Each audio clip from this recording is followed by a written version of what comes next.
आज के इस एक्सप्लेनर में हम एक ऐसे विषय पर बात करने वाले हैं जो हर उस व्यक्ति से जुड़ा है जो पैसे बचाता है। इंडिया का सबसे पसंदीदा इन्वेस्टमेंट फिक्स्ड डिपॉजिट। सालों की मेहनत से पैसे बचाकर एक सुरक्षित जगह रखने की तलाश हमेशा रहती है, लेकिन क्या एफडी उतनी ही सीधी और सरल है जितनी दिखती है?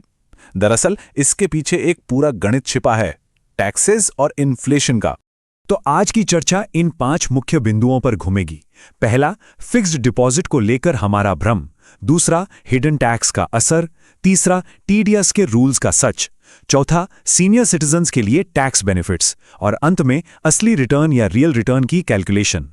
चलिए पहले पॉइंट से शुरू करते हैं, द फिक्स्ड डिपॉजिट इल्यूजन। आखिर क्यों ये डिपॉजिट्स इतने सारे परिवारों के लिए सिर्फ एक फाइनेंशियल टूल नहीं बल्कि गहरी भावनात्मक सुरक्षा से जुड़े हैं? हम सभी का सबसे पहला फाइनेंशियल गोल यही होता है कि मेहनत की कमाई बिल्कुल सेफ रहे। जब बैंक की तरफ से गारंटीड रिटर्न का वादा मिलता है तो सुरक्षा का एहसास होना लाजमी है। पर यहाँ एक बड़ा सवाल उठता है कि क्या फिक्स्ड डिपॉजिट सच में पूरी तरह सेफ हैं? सेफ्टी खुद में कोई प्रॉब्लम नहीं है, लेकिन असली चुनौती कहीं और छिपी है। एक लाइन जो हमने अक्सर अपने घरों में सुनी है, शेयर मार्केट रिस्की है, एफडी सेफ है। ये सिर्फ एक लाइन नहीं बल्कि एक इमोशन है। खासकर रिटायरीज और पेरेंट्स के लिए कैपिटल बचाना किसी भी रिस्की ग्रोथ से कहीं ज्यादा जरूरी होता है। उन्हें लगता है रिटर्न थोड़ा कम भी मिलेगा तो चलेगा, बस पैसा डूबना नहीं चाहिए। पर यहीं से एंट्री होती है हमारे दूसरे पॉइंट की, द हिडन टैक्स इंपैक्ट, यानी टैक्स ब्रैकेट्स का वो गणित जो अक्सर नजरअंदाज हो जाता है।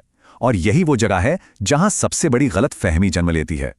एक बहुत आम धारणा है कि एफडी का इंटरेस्ट पूरी तरह टैक्स फ्री होता है, या फिर बैंक ने जो पैसा दिया वो सीधा हमारा हो गया। ऐसा बिल्कुल नहीं है।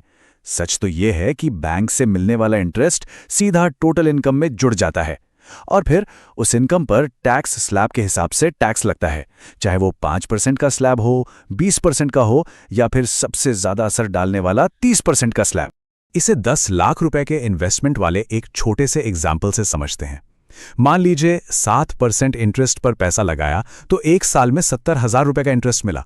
सुनने में बहुत बढ़िया लग रहा है, पर अगर इन्वेस्टर 30% टैक्स स्लैब में आता है तो इसमें से सीधे 21,000 रुपए तो टैक्स में चले जाएंगे और हाथ में आएगा सिर्फ 49,000 रुपए का नेट प्रॉफिट। तो इसका मैथ्स क्या कहता है?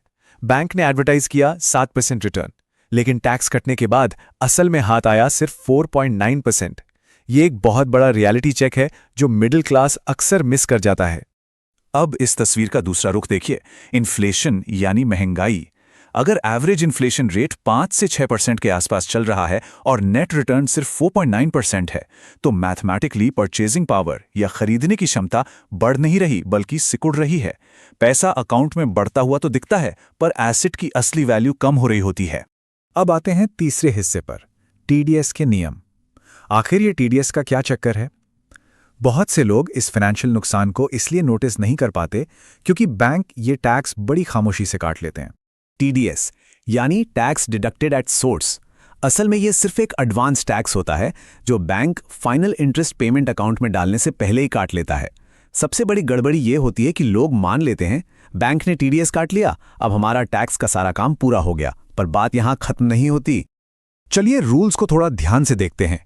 जनरल सिटीजन्स के लिए अगर इंटरेस्ट 50,000 रुपए से ज्यादा है तो बैंक टीडीएस काटते हैं। सीनियर सिटीजन्स के लिए यह लिमिट 1 लाख रुपए है। स्टैंडर्ड टीडीएस रेट 10% होता है, लेकिन अगर पैन कार्ड अकाउंट से लिंक नहीं है तो यह पेनल्टी बनकर सीधा 20% हो जाता है। तो यहां याद रखने वाली बात यह है कि टीडीएस और फाइनल टैक्स दोनों एक नहीं है। टीडीएस सिर्फ एक एडवांस है। अगर टैक्स लायबिलिटी ज्यादा बन रही है तो एक्स्ट्रा पे करना पड़ सकता है, और अगर इनकम टैक्सेबल लिमिट से कम है तो आईटीआर फाइल करके इसका रिफंड भी क्लेम किया जा सकता है। इसीलिए आईटीआर में इसे डिक्लेयर करना बहुत जरूरी है। आगे बढ़ते हैं चौथे पॉइंट की तरफ, senior citizen tax benefits. Retire होने के बाद की इनकम को सेफ रखना सबसे अहम होता है, क्योंकि रोजमर्रा के खर्चों और दवाइयों के लिए इसी इंटरेस्ट पर काफी निर्भरता होती है। इसीलिए सरकार ने उनकी इनकम को सुरक्षित करने के लिए कुछ बेनिफिट्स दिए हैं, जैसे उनके लिए टीडीएस की लिमिट 1 लाख रुपए है। साथ ही सेक्शन 80 टीटीबी के तहत उन्हें इंटरेस्ट इनकम पर स्पेशल डिडक्शंस भी मिलते हैं, पर कई बार सही फॉर्म जमा न करने की वजह से टैक्स कट जाता है। इसी बेवजह की कटौती को रोकने के लिए फॉर्म्स अवेलेबल हैं। अगर लगता है कि टोटल इनकम टैक्सेबल लिमिट से कम है तो टीडीएस कटने से रोकने के लिए 60 साल से कम उम्र वाले फॉर्म 15G दे सकते हैं और senior citizens form 15H bank में जमा कर सकते हैं। बस ध्यान रहे, गलत जानकारी देकर इन्हें भरना गैर कानूनी है। अब आते हैं अपने आखिरी और सबसे इंपॉर्टेंट पॉइंट पर, असली रिटर्न की कैलकुलेशन।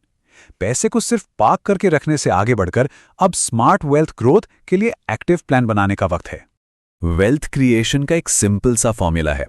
रियल रिटर्न निकालना है तो टोटल इंटरेस्ट में से टैक्स का बोझ और महंगाई दोनों को माइनस करना होगा। यही वो असली कैलकुलेशन है जो तय करती है कि असल में संपत्ति बढ़ रही है या नहीं। अब इसका मतलब ये बिल्कुल नहीं है कि फिक्स डिपॉजिट किसी काम के नहीं। एक फाइनेंशियल छाते की तरह एफडीज आज भी बहुत जरूरी है। एक इमरजेंसी फंड बनाने के लिए, शॉर्ट टर्म कैपिटल को पूरी तरह सेफ रखने के लिए और रिटायरीज के लिए एक स्टेबल इनकम जनरेट करने के लिए ये एकदम आइडियल हैं। पर अगर लॉन्ग टर्म में इन्फ्लेशन और टैक्सेस को सच में मात देनी है तो समझदार इन्वेस्टर्स अपनी वेल्थ को डाइवर्सिफाई करते हैं।